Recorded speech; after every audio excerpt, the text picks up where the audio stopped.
Kebaktian ini kita imani berlangsung di dalam nama Bapa, Anak, dan Roh Kudus. Amin.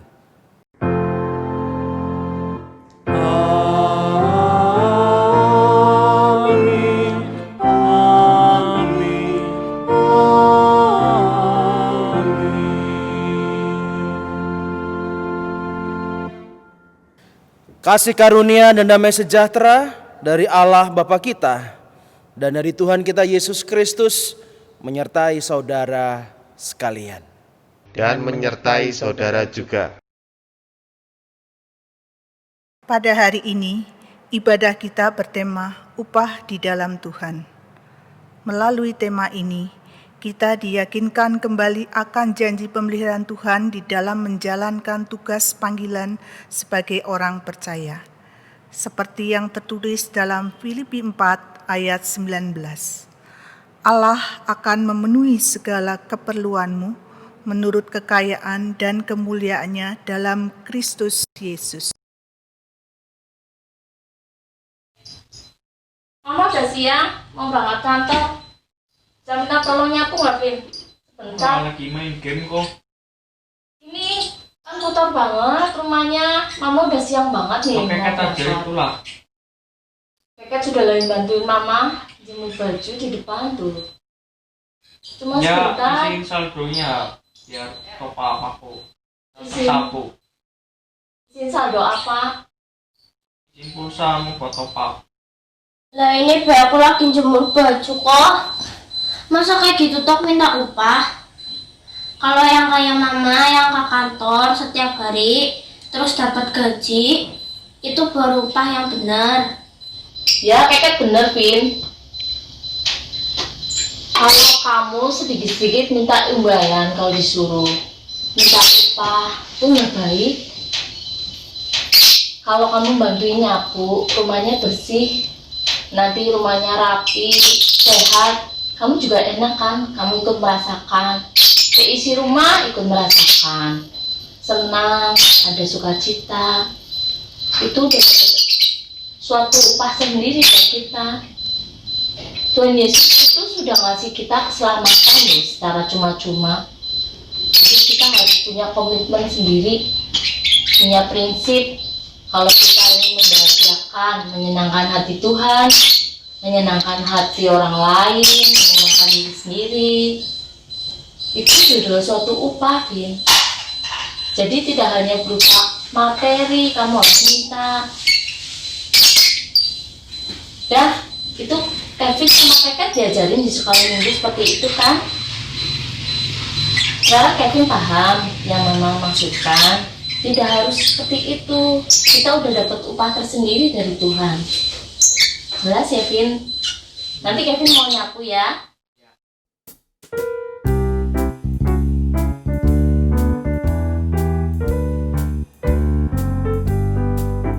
Besarlah untungku jika Yesus milikku, bersuka jiwaku karena damai yang penuh.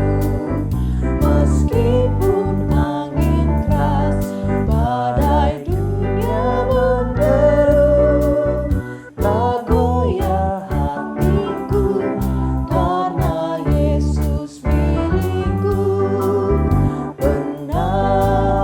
Benar-benar besarlah untungku, benar-benar besarlah untungku, benar-benar besarlah untungku. Ketika Yesus sungguhlah tetap milikku.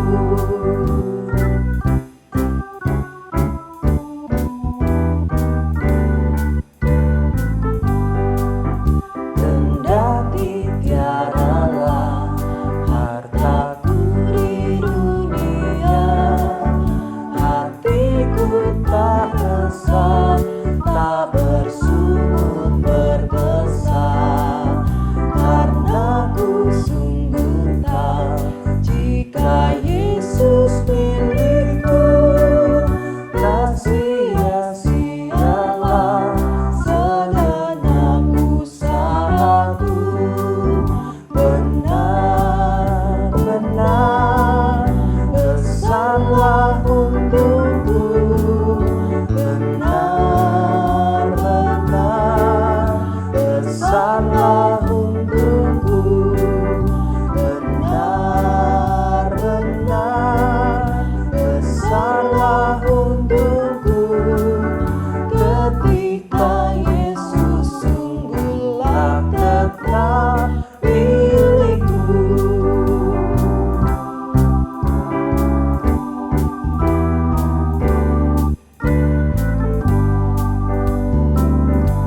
Jemaat Tuhan yang terkasih, mari pada saat ini kita datang kepada Tuhan dengan mengakui setiap dosa dan kesalahan kita.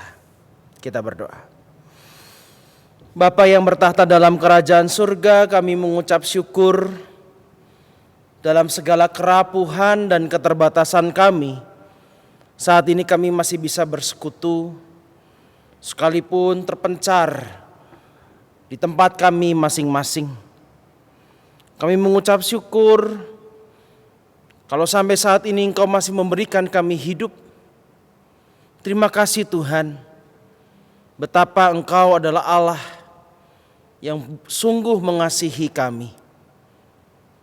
Ampunilah kami, karena kasih-Mu yang luar biasa itu kami balas dengan kejahatan kami, melalui pikiran kami, perkataan atau perbuatan kami. Ya Tuhan, ampunilah kami orang berdosa ini. Dan kiranya kasih sayang-Mu, perlindungan-Mu ya Tuhan, tetap menjadi naungan bagi kehidupan kami.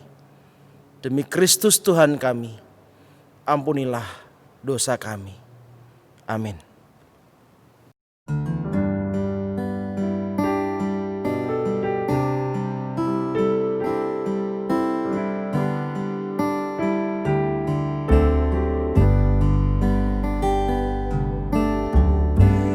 Bila ku renung dosaku padamu Tuhan,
Jemaat Tuhan kita yang sungguh-sungguh mengaku dosa dan kesalahan kita, dan kita yang mau datang kepada Tuhan, terimalah berita anugerah dengan penuh syukur berdasarkan Injil Matius pasal 10 ayat 30 sampai 31.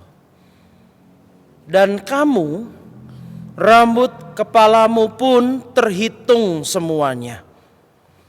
Sebab itu janganlah kamu takut, karena kamu lebih berharga daripada banyak burung pipit. Demikianlah berita anugerah dari Tuhan. Syukur kepada Allah.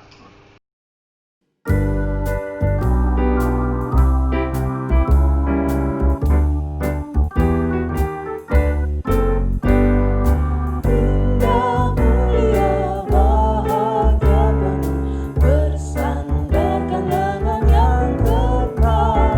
Damai dan berkah sungguh milikku, bersandarkan lengan yang kekal. Aman, aman dari bencana dan sesat. Aman, aman bersandarkan lengan yang kekal.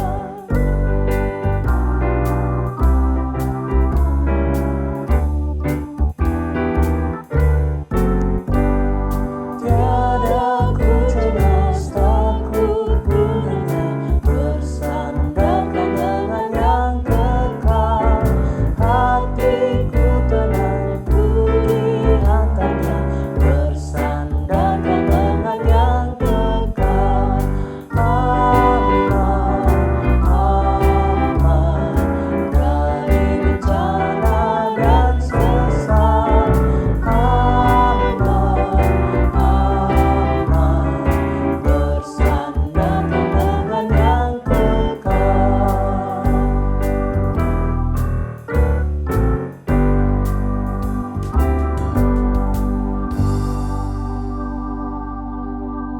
Jemaat Tuhan yang terkasih, saat ini marilah kita bersama-sama datang kepada Tuhan, meminta pertolongan Tuhan di dalam pelayanan firman, sehingga kita bisa memahami, mengerti, dan juga melakukan firman yang Tuhan berikan pada hari ini. Mari kita satu dalam doa. Bapa yang bertahta dalam kerajaan surga, kami bersyukur Engkau memberikan kami kesempatan untuk mendengarkan sabda-Mu. Ya Tuhan, tolong kami yang lemah ini supaya kami bisa mengerti sabda Tuhan. Dan pada saat ini ya Tuhan, kiranya Tuhan sendiri juga menguatkan setiap hamba-hamba-Mu yang Engkau percaya untuk menyampaikan sabda-Mu. Baik para lektor yang membaca sabda Tuhan, kantoria yang mendaraskan, atau hamba-Mu ini yang juga menyampaikan permenungannya. Tolong kami ya Tuhan, supaya kami bisa mengerti dan juga kami bisa menyampaikan dengan baik seturut dengan apa yang Tuhan berikan kepada kami. Kami adalah hamba-hamba yang lemah, penuh dengan segala kekurangan. Kiranya Tuhan sempurnakan. Dalam nama Tuhan Yesus Kristus kami berdoa. Amin.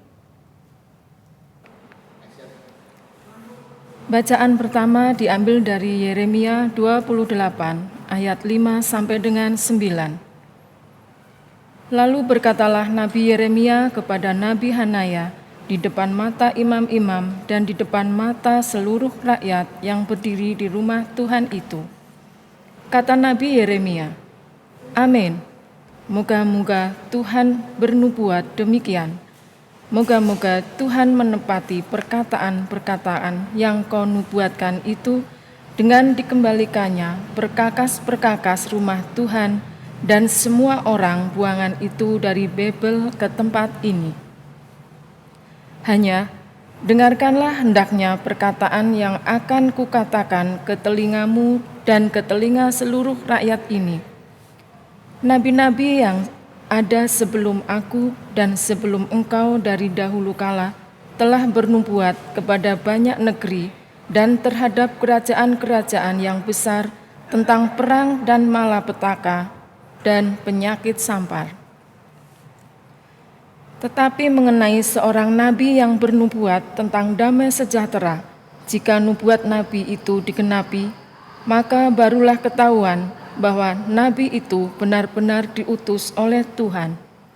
Demikianlah sabda Tuhan. Syukur kepada Allah.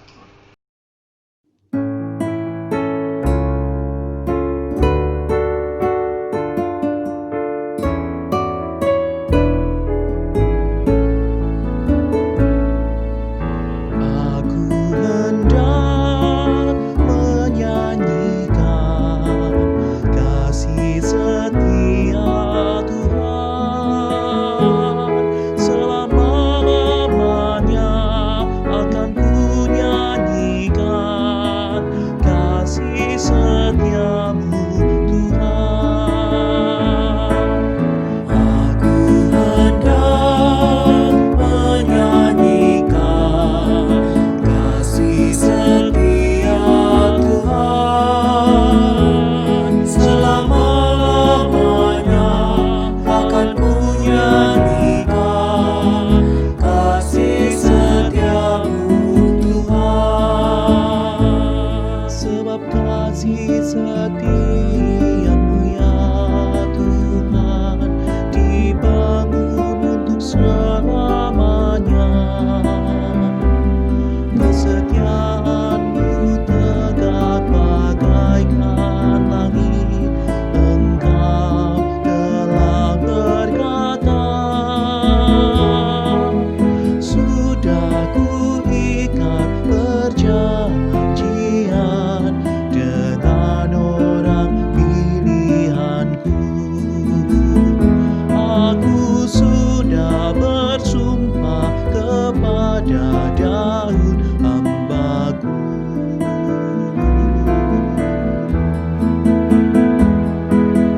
Untuk selama-lamanya aku mau menegakkan anak cucumu, dan ku bangun tahtamu turun-temurun. Aku hendak menyanyikan kasih setia Tuhan. Selama-lamanya akan ku nyanyikan kasih setiamu Tuhan.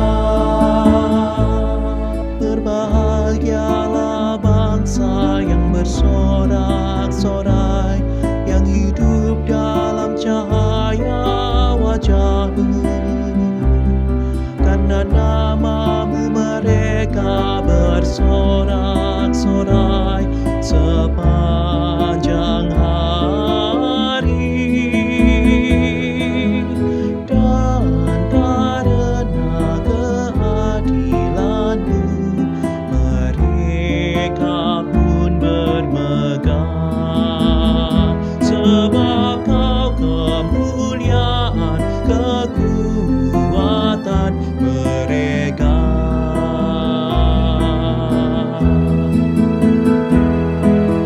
Dan karena Engkau berkenan, maka tanduk kami meninggi. Perisai kita milik Tuhan, Raja kita milik Tuhan. Aku hendak menyanyikan kasih setia Tuhan. Selama-lamanya akan ku nyanyikan kasih setiamu Tuhan.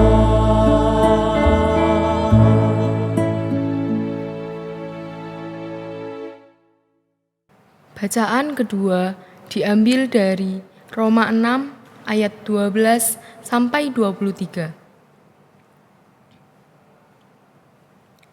Sebab itu hendaklah dosa jangan berkuasa lagi di dalam tubuhmu yang fana, supaya kamu jangan lagi menuruti keinginannya.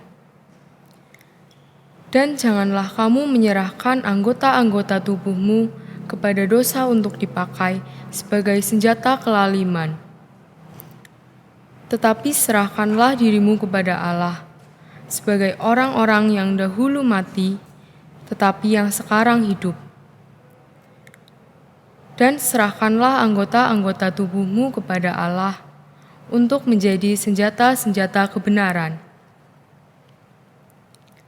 Sebab kamu tidak akan dikuasai lagi oleh dosa, karena kamu tidak berada di bawah hukum Taurat, tetapi di bawah kasih karunia. Jadi bagaimana? Apakah kita akan berbuat dosa karena kita tidak berada di bawah hukum Taurat, tetapi di bawah kasih karunia? Sekali-kali tidak. Apakah kamu tidak tahu bahwa apabila kamu menyerahkan dirimu kepada seseorang sebagai hamba untuk menaatinya, kamu adalah hamba orang itu yang harus kamu taati, baik dalam dosa yang memimpin kamu kepada kematian, maupun dalam ketaatan yang memimpin kamu kepada kebenaran? Tetapi syukurlah kepada Allah. Dahulu memang kamu hamba dosa, tetapi sekarang kamu dengan segenap hati telah menaati pengajaran yang telah diteruskan kepadamu. Kamu telah dimerdekakan dari dosa dan menjadi hamba kebenaran. Aku mengatakan hal ini secara manusia, karena kelemahan kamu. Sebab sama seperti kamu telah menyerahkan anggota-anggota tubuhmu menjadi hamba kecemaran dan kedurhakaan, yang membawa kamu kepada kedurhakaan. Demikian hal kamu sekarang harus menyerahkan anggota-anggota tubuhmu menjadi hamba kebenaran, yang membawa kamu kepada pengudusan. Sebab waktu kamu hamba dosa, kamu bebas dari kebenaran. Dan buah apakah yang kamu petik daripadanya? Semuanya itu menyebabkan kamu merasa malu sekarang. Karena kesudahan semuanya itu ialah kematian. Tetapi sekarang, setelah kamu dimerdekakan dari dosa, dan setelah kamu menjadi hamba Allah, kamu beroleh buah yang membawa kamu kepada pengudusan. Dan sebagai kesudahannya ialah hidup yang kekal. Sebab upah dosa ialah maut, tetapi karunia Allah ialah hidup yang kekal dalam Kristus Yesus Tuhan kita. Demikianlah sabda Tuhan. Syukur kepada Allah. Jemaat Tuhan, pembacaan Injil terambil dari Injil Tuhan kita Yesus Kristus menurut Injil Matius pasal 10 ayat 40 sampai ayat 42. Injil Matius pasal 10 ayat 40 sampai ayat 42. Demikian sabda Tuhan. Barang siapa menyambut kamu, ia menyambut aku. Dan barang siapa menyambut aku, ia menyambut dia yang mengutus aku. Barang siapa menyambut seorang nabi sebagai nabi, ia akan menerima upah nabi. Dan barang siapa menyambut seorang benar sebagai orang benar, ia akan menerima upah orang benar. Dan barang siapa memberi air sejuk secangkir saja pun kepada salah seorang yang kecil ini karena ia muridku, aku berkata kepadamu, sesungguhnya ia tidak akan kehilangan upahnya daripadanya. Jemaat Tuhan, demikianlah pembacaan dan pendarasan sabda Tuhan. Kita yang disebut sebagai orang yang berbahagia adalah kita yang mendengarkan sabda Tuhan menyimpannya dalam hati dan melakukannya dalam kehidupan sehari-hari. Haleluya. Haleluya, haleluya, haleluya.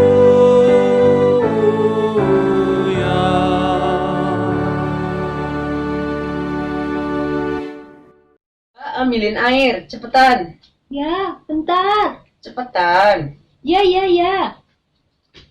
Adik, kamu loh gak sopan tahu. Bilang yang baik kalau sama Mbak. Mbak, tolong. Kalau udah diambilin nanti bilang makasih. Lah kan si Mbak digaji sama Mama, boleh dong disuruh-suruh diperintah. Ya nggak gitu. Adik, nggak boleh ya memperlakukan Mbak seperti itu. Meskipun Mama yang gaji Mbak, bukan berarti kamu bisa semena-mena. Iya, dosa tahu. Mau apa kamu jadi hamba dosa? Apa kamu nggak tahu ada di Alkitab, upah dosa ialah maut? Tuh, dengerin. Betul apa kata kakakmu? Dulu kita jadi hamba dosa. Tapi sekarang kita sudah dibeli oleh Tuhan kita yang baru, yaitu Kristus. Jadi sekarang kita bukan lagi hamba dosa, tapi hamba Kristus. Nah, mulai sekarang kita harus mengerjakan hal-hal yang menyenangkan hati Tuhan kita. Tuh, ngerti nggak? Nanti. Pekerjaan-pekerjaan yang membawa sukacita dan membawa berkat bagi banyak orang. Ya udah, aku sekarang mau jadi anak Tuhan yang baik. Mulai sekarang aku mau belajar untuk melakukan hal-hal yang baik buat Tuhan. Nah, itu baru namanya anak Tuhan yang baik. Sekarang, ayo bantu Mama beres-beres rumah. HP-nya taruh. Ya. HP-nya taruh. Ya. Jemaat Tuhan yang terkasih, apa itu upah? Menurut Kamus Besar Bahasa Indonesia, upah itu adalah uang atau sejenisnya atau yang lainnya yang digunakan untuk pembalasan, yang digunakan untuk membayar atau pembalas jasa atau tenaga yang sudah dikeluarkan untuk mengerjakan sesuatu. Itu upah. Nah, kalau tema kita pada saat ini adalah upah mengikut Tuhan. Kira-kira apa jawaban Bapak Ibu? Apa sih upah saya ketika saya mengikut Tuhan? Mungkin dengan serta-merta kita akan dapat mengatakan bahwa oh iya jelas, upah saya adalah surga. Upah saya adalah keselamatan saya. Itu adalah upah yang saya terima ketika saya mengikut Tuhan. Nah, Bapak Ibu, kalau kita bandingkan dengan penjelasan Kamus Besar Bahasa Indonesia tadi, yang mana di sana dijelaskan bahwa upah itu adalah sesuatu yang dibayarkan sebagai pembalas jasa atau tenaga, ya, sehingga kita mendapatkannya. Lalu persoalannya adalah apa yang sudah kita lakukan sehingga kita pantas mendapatkan upah, yaitu surga atau keselamatan itu. Apakah kita berani mengatakan bahwa semua kelakuan baik kita itu dapat kita jual agar kita mendapatkan keselamatan atau agar kita mendapatkan surga? Tentu tidak, bukan? Lantas apa upah kita mengikut Tuhan? Apakah memang ada upah kita mengikut Tuhan? Bapak Ibu yang dikasihi Tuhan, bacaan kedua, bacaan dalam kitab Roma ini menarik. Konon katanya kitab Roma ini ditulis oleh Paulus. Bapak Ibu, menarik sekali dalam bacaan kita, Paulus menerangkan bahwa sebelum kita mengenal Kristus, kita ada di dalam sebuah situasi atau status sebagai hamba dosa. Dan menariknya kata hamba dalam bahasa asli atau Yunaninya itu dipakai dengan kata doulos, budak. Jadi dengan kata lain, Paulus mau mengatakan bahwa status kita sebelum mengenal Kristus itu, kita adalah budak dari dosa. Bapak Ibu yang dikasihi Tuhan, sebagai seorang budak, maka kita tidak punya pilihan lain. Suka atau tidak suka, kita harus melakukan apa yang diperintahkan oleh Tuhan kita. Siapa Tuhan kita? Sebelum kita mengenal Kristus, Tuhan kita adalah dosa. Ya. Nah, apa yang disuruh oleh dosa agar kita lakukan? Yang diperintahkan oleh Tuhan kita, yaitu dosa, untuk kita lakukan tidak lain adalah kelaliman, kejahatan, dan segala sesuatu yang buruk. Lantas ketika kita sudah melakukan itu semua, kelaliman, kejahatan, dan segala sesuatu yang buruk itu, apa upahnya? Apa upahnya setelah kita melakukan segala yang diminta dosa agar kita lakukan? Menarik, jawabannya adalah tidak lain dan tidak bukan, upah dari dosa ialah maut. Nah, tetapi syukur kepada Allah karena dalam kitab Roma itu kita diingatkan bahwa kita dibeli dari Tuhan kita yang tadinya bernama dosa itu. Siapakah yang membeli kita dari Tuhan kita yang namanya dosa? Yang membeli kita itu adalah Kristus. Bagaimana caranya Kristus membeli kita dari dosa? Dengan mati di atas kayu salib. Nah, Bapak Ibu, akibat dari pembelian itu, maka yang terjadi adalah kita tidak lagi menerima maut. Tetapi seketika itu juga kita menerima keselamatan. Keselamatan itulah yang membuat kita menjadi kita memiliki sebuah jaminan, yaitu jaminan sorga. Kita menjadi warga negara sorga. Jadi apa yang sudah kita lakukan sehingga kita bisa menerima keselamatan? Apa yang telah kita lakukan sehingga kita pantas menerima upah keselamatan itu? Enggak ada. Ya, kita tidak melakukan sesuatu, kita tidak berbuat sesuatu, kita tidak menjual sesuatu, kita tidak menjual jasa tertentu sehingga kita kemudian layak menerima upah, yaitu keselamatan. Tidak ada, Bapak Ibu. Ya, keselamatan atau tanda kutip upah yang kita terima itu terjadi bukan karena kita melakukan sesuatu, bukan.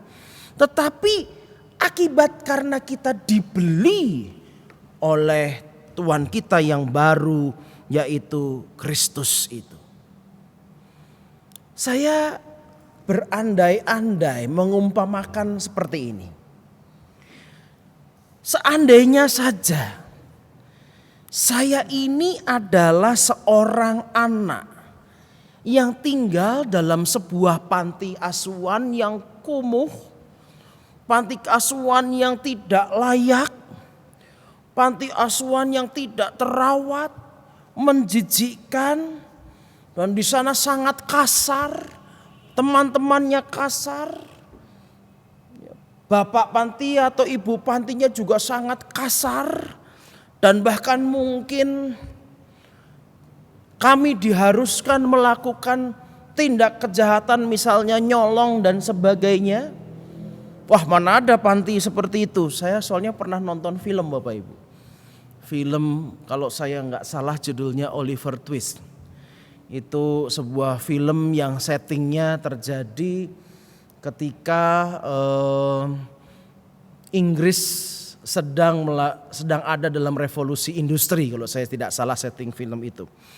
Nah, itu digambarkan anak-anak pada zaman seperti itu mengalami hal yang seperti saya ceritakan tadi. Nah, lalu Bapak Ibu, apa yang terjadi ketika tiba-tiba ada seorang yang datang ke panti asuhan yang kumuh menjijikkan itu, tapi dia adalah orang yang sangat kaya raya. Rumahnya seperti istana raja yang megah dan mewah. Dan orang itu membeli saya.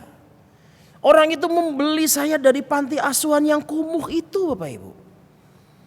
Apa yang saya harus lakukan supaya saya dapat pindah dari panti asuhan itu kemudian ke istana yang megah itu? Apa yang harus saya lakukan? Bagaimana saya bisa pindah dari panti asuhan yang kumuh itu menuju ke sebuah rumah yang sangat megah itu? Apa yang harus saya lakukan? Saya tidak harus melakukan apa-apa. Karena apa? Karena pembelian orang yang kaya raya itu menjadikan saya juga ikut masuk ke dalam rumahnya. Saya masuk ke istana yang megah itu bukan karena upah saya melakukan sesuatu, tetapi karena saya sekali lagi disebabkan karena kebaikan orang kaya tadi telah membeli saya. Sehingga saya masuk bersama-sama di dalam rumahnya. Nah, kalau begitu kita pikir-pikir, betapa beruntungnya kita. Kita tidak melakukan apapun, kita dapat menikmati istana yang megah, kita dapat menikmati keselamatan. Kalau begitu kita boleh dong hidup semau-mau kita. Orang Kristen boleh dong hidup seenak-enaknya. Karena kita sudah pasti kan dibeli oleh orang kaya tadi, dibeli oleh Allah itu sendiri dari dosa. Dan ketika kita dibeli oleh Allah dari dosa, kita mendapatkan jaminan itu, jaminan keselamatan itu. Kita mendapatkan sorga itu. Kalau begitu kita boleh seenak-enaknya melakukan kehidupan ini. Nah, Bapak Ibu yang dikasihi Tuhan, ini yang diingatkan oleh Paulus di dalam kitab Roma itu, yaitu status kita. Ingatlah bahwa status kita dulu itu adalah hamba dosa. Sekali lagi kata hamba, sebagai seorang budak, maka kita tidak punya pilihan lain selain melakukan apa yang diminta oleh tuannya, yaitu melakukan kejahatan dan kelaliman. Lantas ketika kita dibeli oleh Allah, maka apa yang terjadi? Yang terjadi ketika Tuhan telah membeli kita dengan lunas itu, saya justru sekarang mempunyai status yang baru. Status saya itu adalah hamba kebenaran. Dan Paulus menggunakan kata hamba, dari kata hamba kebenaran itu sama persis dengan kata hamba dari kata hamba dosa itu, yaitu dengan menggunakan kata doulos. Jadi dengan kata lain Paulus mau mengatakan seseorang yang dimerdekakan dari dosa, dia memang tidak lagi menjadi hamba dosa, tetapi pada seketika itu juga dia telah menjadi hamba kebenaran, budak dari kebenaran. Kira-kira seperti itu. Budak dari kebenaran. Nah, Bapak Ibu yang dikasihi Tuhan, berarti ketika saya sudah menjadi budak dari kebenaran itu, maka mau tidak mau saya harus melakukan apa yang diminta oleh Tuhan saya. Yaitu apa? Ya kebenaran, ya kebaikan. Karena Tuhan saya sekarang ini adalah Tuhan yang baru, bukan Tuhan yang lama. Sebagai seorang budak tapi sekarang punya Tuhan yang baru, yaitu budak kebenaran, maka saya harus mengikuti apa yang dilakukan, apa yang diminta oleh Tuhan saya. Yaitu apa? Yaitu kebenaran, yaitu kebaikan. Seperti apa yang Kristus minta untuk kita lakukan. Nah, Bapak Ibu, melanjutkan apa yang tadi saya umpamakan tadi, Bapak Ibu, soal orang kaya yang membeli saya tadi. Itu sesuatu yang menarik, bahwa ketika saya sudah dibeli oleh orang kaya itu, maka dengan demikian saya sudah dilepaskan dari lingkungan saya, dari panti asuhan yang kumuh, yang menjijikkan, yang kotor itu. Dan sekarang saya bersama-sama dengan orang kaya yang telah membeli saya. Status saya baru, bukan anak panti asuhan kumuh, tetapi status saya adalah anak orang kaya. Maka mau tidak mau seluruh gaya hidup saya ini harus mengikuti gaya hidup dari Tuhan saya yang baru.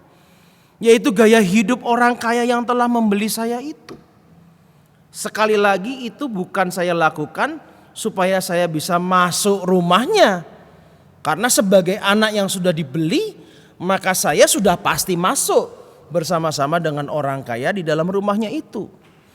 Akan tetapi sebagai anak yang baru, maka saya harus mengikuti gaya hidup yang baru dari orang yang telah membeli saya. Nah, sebagai anak yang sudah terbiasa dalam hidup dalam lingkungan yang kumuh, yang menjijikkan tadi itu, pasti sangat sulit untuk mengubah gaya hidupnya, bukan? Dari lingkungan yang kumuh menjadi gaya hidup yang mewah, gaya hidup yang ya saya nggak tahu ya mungkin yang beraneka ragam aturannya, itu pasti akan sangat-sangat menyusahkan bagi mereka, bagi saya, bagi saya yang sudah dibeli itu tadi. Mengubah tabiat, mengubah kebiasaan yang selama ini dihidupi dengan tabiat dan kebiasaan yang baru itu tidak semudah membalikkan telapak tangan. Belum lagi harus berhadapan dengan cibiran, cemoohan dari lingkungan yang lama, yang tahu persis dulu kita itu seperti apa. Anak orang kaya nih sekarang nih gayanya udah berubah nih. Wah, sekarang udah wangi nih. Wah, belum lagi mungkin juga tekanan-tekanan yang lain. Pastilah dakwaan-dakwaan dan bahkan mungkin perlawanan itu ada dan itu mengganggu kita.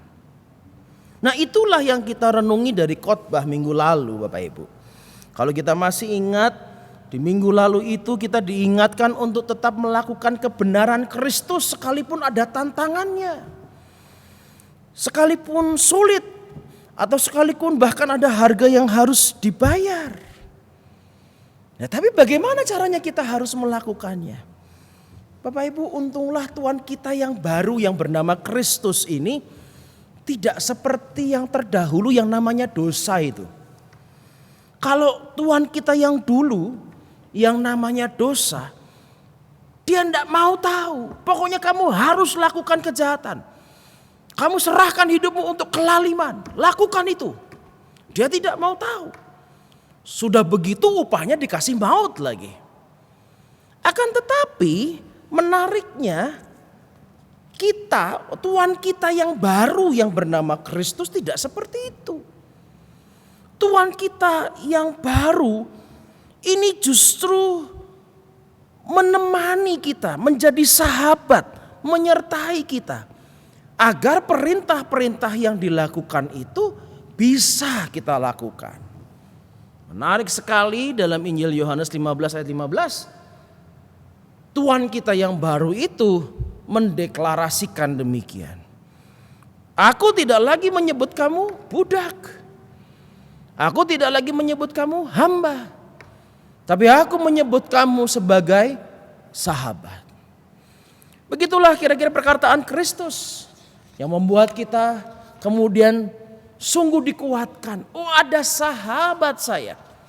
Tuhan yang membeli saya itu, yang membuat saya ini statusnya adalah budaknya dia, merendahkan dirinya dan mau menjadi sahabat sama saya. Sehingga dengan persahabatan ini dia mampu menguatkan saya melakukan apa yang dia inginkan. Sebagai Tuhan, dia tidak mengatakan terserah kamu harus melakukan ini, pokoknya kamu harus begini. Tapi dia menjadi sahabat, berjalan bersama dengan kita. Memampukan kita untuk melakukan apa yang harusnya kita lakukan. Hal ini nampak ketika kita melihat bacaan pertama misalnya Yeremia. Sebagai seorang nabi penyampai pesan Allah, Yeremia diminta untuk menyampaikan pesan agar bangsa Israel bertobat. Lalu kemudian Yeremia diminta menyampaikan itu dengan sebuah simbol, yaitu memakai gandar kuk yang ada di bahu Elia ini. Ketika Elia menyampaikan seperti itu, Elia diketawain. Bahkan ada seorang nabi palsu bernama Hananya. Dia mengambil gandar itu, kemudian dipatahkan gandar itu. Lalu mengatakan bahwa tidak akan terjadi seperti itu. Elia dipermalukan dengan luar biasa. Elia pulang. Tetapi sebagai sahabatnya, Allah tidak terima pada apa yang terjadi pada Elia. Lalu kemudian Allah sang sahabat itu memberikan kepada Elia sebuah perintah lagi yang baru. Perintah itulah yang membuat saya mengerti bahwa sang sahabat ini tidak terima sahabatnya diperlakukan dengan tidak baik. Pergi Elia, katakan, aku akan mengganti gandar kayu itu dengan gandar besi. Karena apa yang telah kau lakukan itu bukan cuma sekedar menyinggung sahabatku, tetapi engkau telah menyinggung sahabatku ini, yaitu aku sendiri. Sahabatku ini adalah yang adalah Allah sendiri. Ganti dengan gandar besi. Bapak Ibu yang dikasihi Tuhan, di sanalah Tuhan menyatakan dia tidak suka dengan apa yang dilakukan oleh Hananya. Begitu pula dengan apa yang terjadi pada pembaca pertama Injil Matius. Mereka adalah orang-orang Yahudi yang bertobat. Mereka adalah orang-orang yang mengikut Kristus. Bagi mereka yang meninggalkan kepercayaannya, orang Yahudi, lalu kemudian menjadi pengikut Kristus, mereka mendapatkan tantangan besar. Mereka mungkin dikucilkan, mereka bahkan diusir dari keluarganya, bahkan mungkin nyawa mereka terancam. Tanpa tedeng aling-aling Tuhan Yesus mengingatkan, memang itulah yang akan terjadi. Sangkamu aku memberikan kepadamu damai sejahtera? Tidak, aku akan memisahkan antara ayah dan anak, ibu dan anak perempuannya. Kenapa? Karena tidak percaya, yang satu percaya, yang satu tidak percaya, akan dipisahkan. Memang ada tantangan, memang ada kesulitan, memang ada kesusahan. Tetapi apa yang terjadi? Bayangkan Bapak Ibu, Tuhan berjanji bahwa mereka ini tidak akan pernah ditinggalkan. Sebagai sahabat, ia tidak akan meninggalkan kita. Bahkan Tuhan bukan hanya melindungi kita, bukan hanya memberkati kita, tetapi Tuhan menjanjikan berkat dan perlindungannya kepada orang yang memberkati dan melindungi kita. Luar biasa bukan? Saya tertarik sekali dengan ayat ini. Barang siapa memberi air sejuk secangkir saja pun kepada salah seorang yang sedang menderita, karena dia itu adalah muridku, aku berkata kepadamu, sesungguhnya ia tidak kehilangan upahnya daripadanya. Ia tidak kehilangan upahnya daripadanya. Tuhan menjanjikan berkat dan perlindungan bukan kepada orang yang setia kepadanya, melainkan juga kepada orang yang menolong, supaya murid-muridnya itu tetap setia kepadanya. Apa yang dia lakukan, bahkan cuma memberi air minum secangkir kecil pun, itu akan tetap diingat oleh Tuhan. Betapa bahagianya kita, betapa luar biasanya keuntungan kita, betapa tidak terhitungnya upah kita.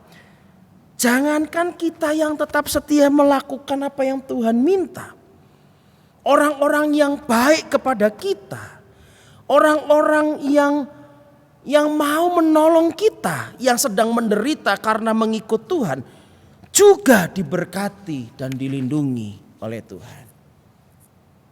Bapak Ibu yang dikasihi Tuhan, jadi apa upah mengikut Tuhan?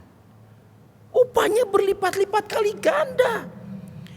Ketika kita menerima Kristus, serta-merta kita mendapatkan keselamatan. Istana megah itu sudah milik kita. Ketika kita menerima Kristus, gaya hidup kita berubah. Gaya hidup panti asuhan yang menjijikan, yang kotor, yang keras, yang kasar, menjadi gaya hidup orang-orang yang hidup di istana mewah. Gaya hidup kita berubah dari yang buruk menjadi orang-orang atau menjadi gaya hidup yang baik. Ketika kita menerima Kristus, kita mendapat pertolongan dan kekuatan supaya kita berjalan sesuai keinginannya. Ketika kita menerima Kristus, orang-orang di sekitar kita yang membantu agar kita tetap setia dan terus mengikut apa yang Tuhan inginkan, itu juga mendapat berkatnya. Bukan cuma kita, orang-orang di sekitar kita yang ikut membantu supaya kita tetap setia, itu juga mendapat berkatnya. Mendapat perlindungan Tuhan. Nah, Bapak Ibu yang dikasihi Tuhan, jadi apalagi yang masih kita ragukan? Kenapa kita masih bingung dan ragu-ragu untuk menerima Yesus Kristus sebagai Tuhan dan Juru Selamat kita? Kenapa kita masih meragukan untuk mengikutinya?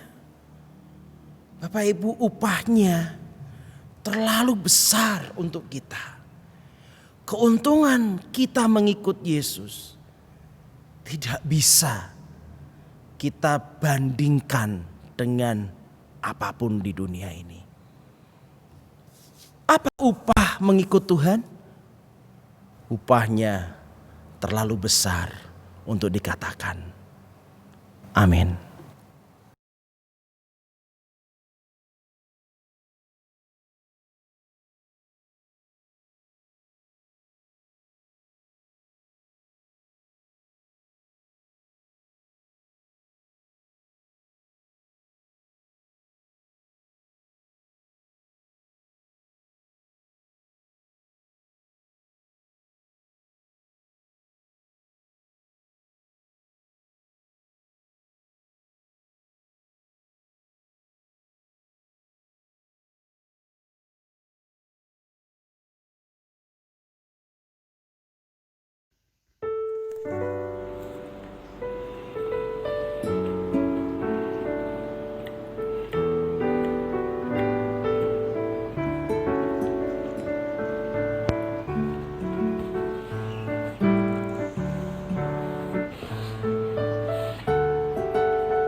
Janji Tuhanmu pegang teguh. Biar gunung pun beranjak, bukit pun bergoncang, kasih dan setia dari Tuhan Allahmu akan melindungimu tetap teduh. Pegang selalu janji Tuhan, jangan lepaskan walau siang atau malam. Enyahkan takut atau bimbang, Tuhanlah pemilik hidupmu. Biar gunung pun beranjak, bukit pun bergoncang yang besar, kasih dan setia dari Tuhan Allahmu akan melindungimu tetap teduh. Biar gunung pun beranjak,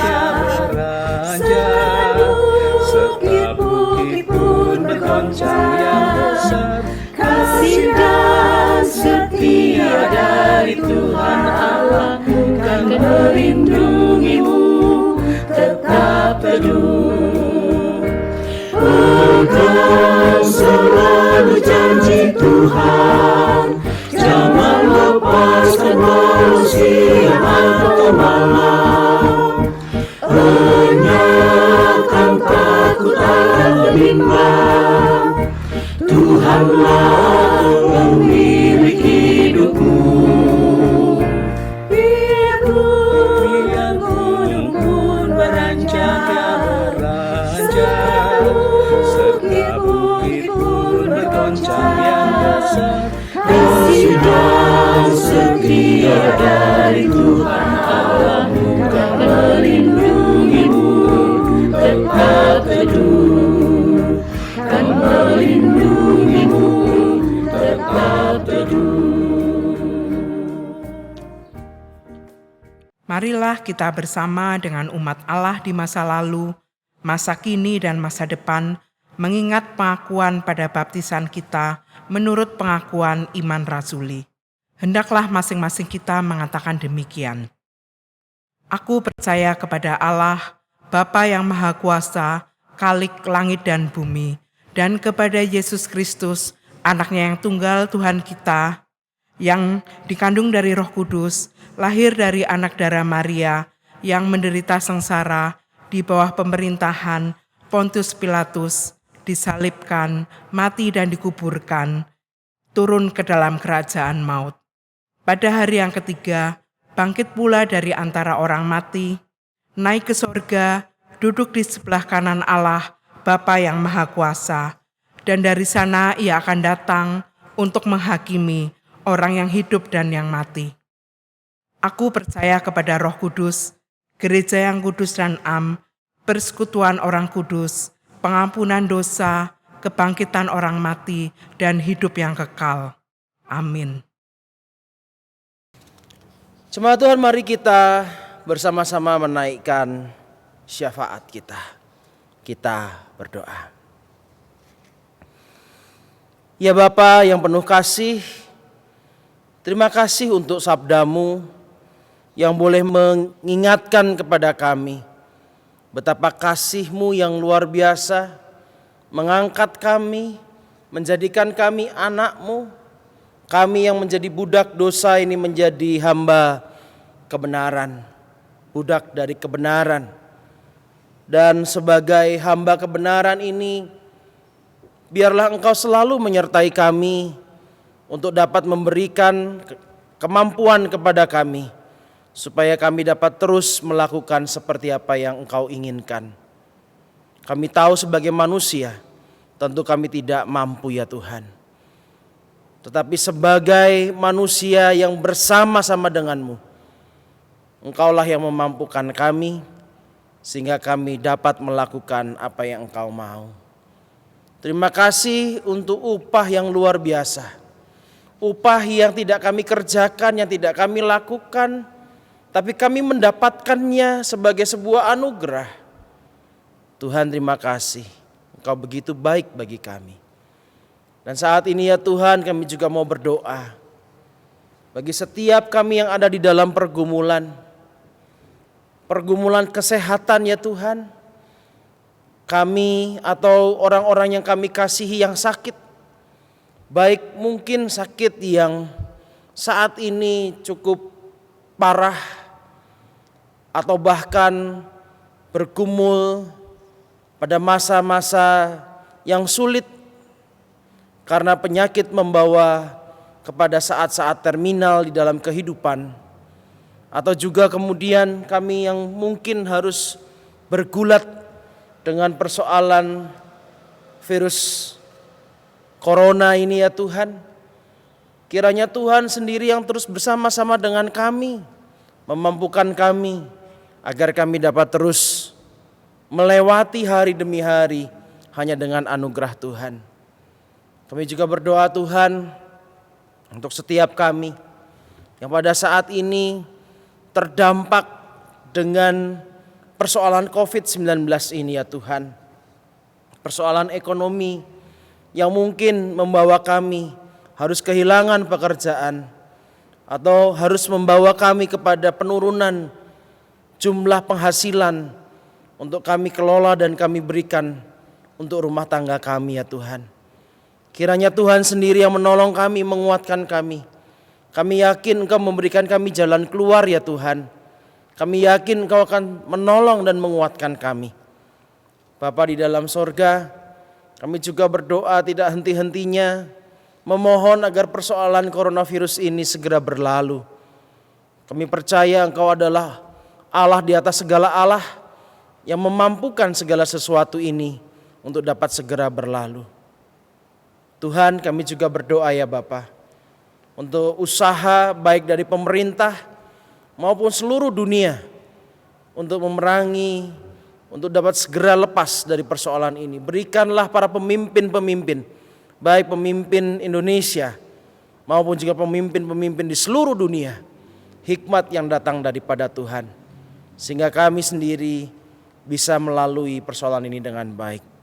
Terima kasih Allah, kiranya Tuhan sendirilah yang juga terus memberikan kami hikmat, memberikan kami kekuatan, memberikan kami ketaatan, kesetiaan, ketahanan untuk dapat terus mengikut Tuhan sampai kapanpun juga.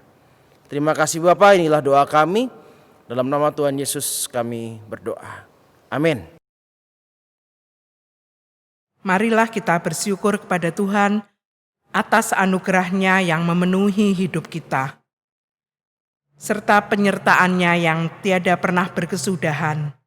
Kita bawa persembahan syukur dengan sukacita dari hati, seperti yang dinasihatkan di dalam Kolose 1 ayat 3-4. Kami selalu mengucap syukur kepada Allah, Bapa Tuhan kita, Yesus Kristus, setiap kali kamu berdoa untuk kamu. Karena kami telah mendengar tentang iman-Mu dalam Kristus Yesus dan tentang kasih-Mu terhadap semua orang kudus.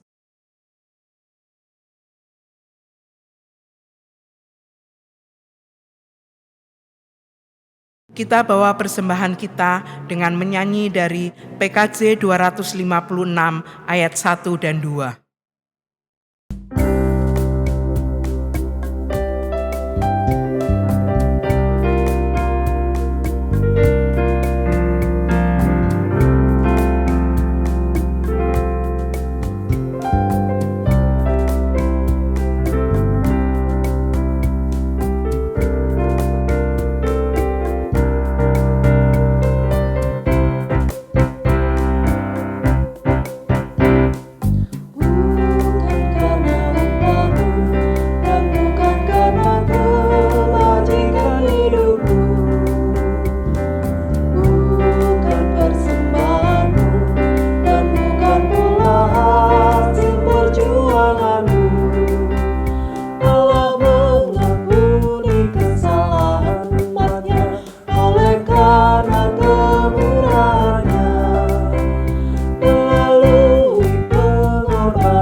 Mari kita naikkan doa persembahan kita. Allah sumber segala berkat, yang senantiasa mencurahkan berkat-Nya yang tiada pernah henti di dalam kehidupan kami. Sekarang kami bawa persembahan kepadamu Tuhan, yang kami naikkan dengan penuh rasa syukur. Berkatilah kami semua yang telah memberikan persembahan ini, dan kiranya Tuhan juga yang akan memberi hikmat kebijaksanaan kepada para majelis penatua yang akan mengelola persembahan ini untuk kemuliaan nama-Mu. Hanya kepadamu Tuhan kami telah berdoa dan mengucapkan syukur. Amin.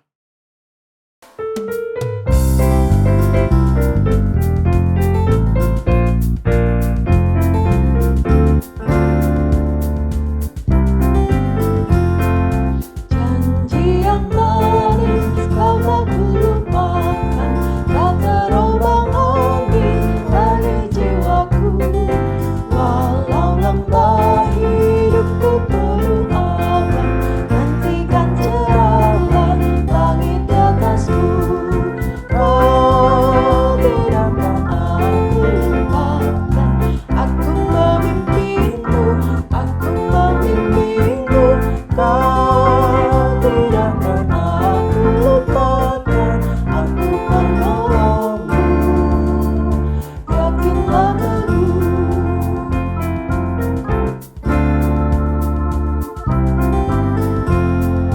Yakinkan janji kau tak kulupakan, dengan sukacita aku jalan terus. Dunia dan kawan tiada ku harapkan, satu yang setia, Yesus penebus. Kau tidak akan aku lupakan, aku memimpimu, aku memimpimu. Kau tidak akan aku lupakan, aku menolongmu, yakinlah teguh.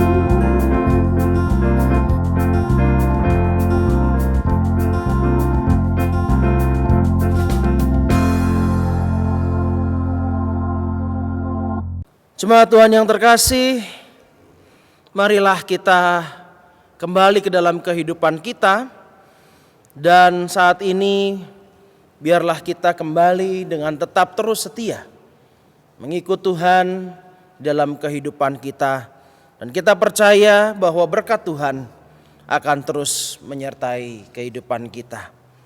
Arahkanlah hatimu kepada Tuhan. Kami mengarahkan hati kami kepada Tuhan. Jadilah saksi Kristus. Syukur kepada Allah, Terpujilah Tuhan. kini dan selamanya. Dan kini terimalah berkat Tuhan. Tuhan memberkati engkau. Tuhan melindungi engkau. Tuhan menyinari engkau dengan wajah-Nya. Tuhan memberi engkau kasih karunia. Tuhan menghadapkan wajah-Nya kepadamu. Tuhan memberimu damai sejahtera. Amin.